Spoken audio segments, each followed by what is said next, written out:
Clare, thank you so much for joining us. Your latest book, The Racehorse Who Learned to Dance, it's got such a lovely premise about it. Tell us all about it. Yeah, it's a very different story, this one. It's the third one in a sequence involving a racehorse called Noble Warrior, who in the beginning is a very reluctant racehorse and he doesn't want to gallop. Then he gets kidnapped in book 2, very strongly influenced by the Shergar storyline, although not as grim an ending, obviously. And in this book, it's what he does after his racing career. And there's a couple of charities that I've had quite a lot to do with, one called Retraining of Racehorses and one called Riding for the Disabled, that both have informed the book, because Polly, who's Charlie's best friend, has been badly injured in book 2, and it's really about what she wants to do with her life now. It's going to be a long-term injury. She's never quite going to recover full movement in her left side, and it's about her wanting to ride again, and with Noble Warrior sort of building this partnership. And I met a child just recently. The weekend I was doing a thing called Superhero Try, which is a big mass participation event for children and adults with either disabilities or long-term illnesses or injuries, whatever. Anyway, this little girl said, I've read your book. I said, have you? I said, what did you think? She said, I think you wrote it about me. And I just thought, that's fantastic, because your dream is that lots of children feel you've written it about them. Yeah. So I was really thrilled with that, because I thought, okay, good, this has worked. Even if it's only worked for her, it's worked. Exactly. My mum actually volunteers in Riding for the Disabled, really? And she says that all of her kids love your books. And so is that a real inspiration for you? Yeah, it is, and having seen what that organisation does, and actually how I think it takes riding to parts of the country, but also sectors of society that would never normally get a chance to get near a horse or a pony. Yeah. I think it's really powerful, and I think also that relationship between human beings and horses, and the way horses, I do understand us, and they do adapt their behaviour. When they know they need to be responsible, they sort of step up. I mean, some dogs are like that as well, sadly not mine, but some dogs apparently are really sensitive and, kind. Greyfriars Bobby being one of them. Well, quite, and loyal, and have a connection with their humans, whereas Archie really doesn't. We obviously know you so well as a TV and radio broadcaster, but maybe not quite so much as an author. How did you manage to get into writing? Well, the first book I wrote was called My Animals and Other Family, and that was about my childhood. It was a memoir based on, growing up in a racing yard in the 70s and going to school in the 80s and getting into a lot of trouble. And bizarrely, and it was mainly luck of timing, it came out just after the Paralympics finished in London 2012, so we'd had this whole summer of Olympics and Paralympics, and I'd been involved in both. And the book did extremely well. I mean, totally against my expectations. It went to #1 and stayed there for 5 weeks, was still top 5 at Christmas. So I thought, wow, this is, I read English at university, and I've always wanted to write. I've written for newspapers, and I still do. But writing a book is a big undertaking, and you've spoken to a lot of authors here, Emma, and you know that discipline is a huge part of it, and I'm not actually terribly disciplined. So training myself to sit at a desk and try and write, at least sort of 2,000 words a day. It's difficult. And it's difficult, but the good news, when you're doing another job, and I've heard Graham Norton talk about this, he said, for him, because it's not his only job, writing days have to be good writing days, because you haven't got many of them. Yeah. You can't afford to put it off till tomorrow. Yeah. And that's, that just focuses the mind a bit, and for me, it increases the urgency, and that's not a bad thing. You've always been an avid reader then, studying English. Yeah, exactly. And also, I think reading English gives you a great appreciation and understanding of different forms of literature, but it also makes you a bit scared, because you're reading so many good authors that you suddenly think, well, if I can't be the next Jane Austen, what is the point? And I had to sort of obviously manage my expectations somewhat. Yeah. So why children's books then? I think I like kids. It probably helps that I don't have them. So I have nephews and nieces, and I get to be the storyteller. Yeah. And you're the fun auntie. Yeah, exactly. I mean, it's brilliant being an aunt, because you don't have to do any discipline, and you just have fun with them. And I've always talked to them as adults, so I write as if I'm writing for adults, just not with any bad words in there. And I think it makes you have to keep the story moving along. You have to make the characters really believable. Otherwise, they just won't go with it. Yeah. And they're a fun audience. I love going to schools. I love kids are great. I mean, you talk to them about sport and about Olympics, Paralympics, and the sports they do at school, or I talk to them about pets they might have at home. They tell me really funny stories, and I try and encourage them to start writing their own stories, and maybe team up with a friend to be an illustrator. because I think having that partnership is quite important. The illustrations are lovely in this book. Yeah, that's Tony Ross. He's amazing. So, yeah, exactly, and he's very recognisable for children. They know that style. You know, obviously they've seen him illustrate David Walliams' books and various others. So that point of recognition is quite important. Yeah. When you grew up, as you've mentioned, surrounded by horses, is this a world that you're still close to? Well, I don't present racing anymore, and I haven't done for 3 years now. And it's weird because I think straight afterwards I thought, gosh, what do I?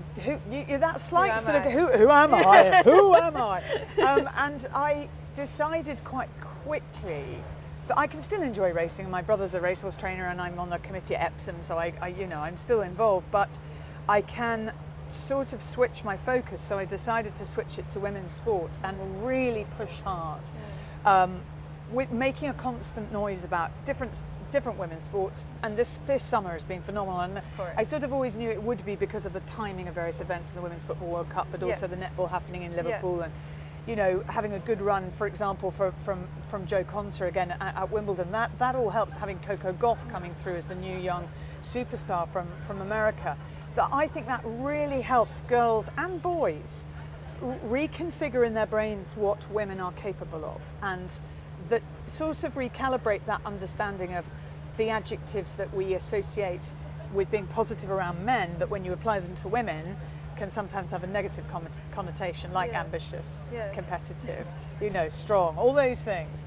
And I want to turn those into equally positive for men and women. Which you have done. I hope so. Yeah. I mean, you just kind of add to the noise. You're not making it on your own, but you try and encourage people to come along with you. And any company I go and speak to, I talk to them about the fact that there are huge opportunities in sponsorship in women's sport, and have they thought about that? Do they entertain their clients at women's cricket or women's football or indeed netball? I think there are, you know, it's just making sure people understand that the options, and keeping a consistency of reporting as well, and encouraging newspapers, television and radio to do that. Still a long way to go though, do you think? Yeah, I'd say so. I mean, you know, now the men's football season has started again, it's kind of, you know, bang goes our lovely summer of variety, and now it's just all football. Do you feel, as a female sport broadcaster, obviously you're now one of the UK's best loved, do you think though that there's still a sort of feeling that you have to impress and that you have to succeed? Yeah, it's interesting, and I you know, obviously I've had this my whole life, but equally I see it in young female sports reporters and presenters. You feel you've got to know more than everybody, and you feel you've got to show your work. And actually, it was probably about 5 or 6 years ago, I realised the important thing is to have done the work. You don't have to show it all unless you need it. So I don't need to put it all in the question to you. I can just say, Emma, what do you make of such and such a race or a match or whatever, and your learning and your understanding will come through. Instead of saying, you know, I think ABC and I know XYZ, what do you think? Yes. And back to the race, I mean, obviously you're so busy covering international tournaments, world championships. How do you find the time? Well, it's difficult, and actually I was meant to be doing a writing project this summer, and I had to shelve it because I just suddenly looked at the diary and thought, hang on, I'm doing so many different things. And I'm off to Rotterdam later this week to do European show jumping. I'm doing eventing next week, then I'm doing Burley, then I'm doing World Road Race, cycling in Yorkshire. So it's quite a busy summer, and usually the non-Olympic years aren't busy, but this year is. So I'm careful. I wanted to write this book, and actually the concept for it, originally I'd written it as the second half of book 2, and then my editor quite wisely said, look, you've got a whole nother book there with that theme, why don't you save that? And just have the racehorse being kidnapped in book 2. Don't go on this whole little, you know, don't go on the dancing distraction yet, save it. So I took a long time to write this, and we pushed back publication because I had to, and I wanted it to be right. You know, you don't want to just dash something off and stick it out there and think it's good enough when actually that lasts a lot longer than any TV program I do or any radio show. That lasts for as long as kids have got it on their shelves, and probably longer if they're doing it electronically. Which makes it so important. Needs to be good. Yes, exactly. Your wife Alice, though, she must keep you grounded and try and she had me this tell morning. You to say no. Well, she does that, but also she is a great declutterer. And you remember that Marie Kondo book a couple of years ago? Yeah, unfortunately, Alice read it, and all my hoarding is now being dismantled. And this very morning, for an hour. She had me taking pictures off the wall and deciding what I wanted to keep. You know, I've still got framed pictures from university days. That's nice. Well, not when they're like postcards put in a frame.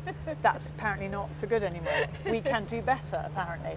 Oh. So she went off to the charity shop as I went, you know, to make my journey here to Edinburgh, with a bag load of pictures and ornaments and fish from the bathroom that she says are just gathering dust. So this is what you do together when you manage to fit time to see each other in your busy schedules? No, we play golf. We do play golf. We do fun things and obviously walk a lot. And, Yeah. And we've got a kitten called Button, so she lovely. gets a lot of attention. Yeah. This isn't your first time though at the No, I've been a Edinburgh couple of Big times. Festival. Yeah. Do you enjoy coming back? I really love it. Yeah, I was just saying when we were walking over here. I remember last year a rather surreal experience as I walked through those, you know, in that entrance on the left. There was a drinks party last year, and I remember Mo Farah was running somewhere in something, and I bumped into Carol Ann Duffy, Wow. who was Poet Laureate at the time, and she said, "What's happening with Mo Farah?" And I went, "Oh, I don't know. Let's watch it." So we stood literally outside the loos watching Mo Farah on my phone.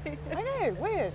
I'd never met her before. I didn't realise she was combining all your jobs in one. Yeah, I didn't realise she was into sport. It was lovely. Yeah. Well, there you go. And what's next for you? You never seem to slow down. Yeah, so a bit of, you know, live equestrian sport coming up for the BBC, and then hopefully, I don't know. I mean, it's a holiday. Holiday in November, but it's Tokyo Olympics and Paralympics next year, and actually all the reports just coming back are saying how hot it is. I mean, really, really hot, like 45, Oh, wow. 50, seriously hot. So they are reassessing plans for where we present from. Oh. And I don't think I'll be on my roaming role because I just don't think it's possible. So there's quite a lot of conversations to be had around that.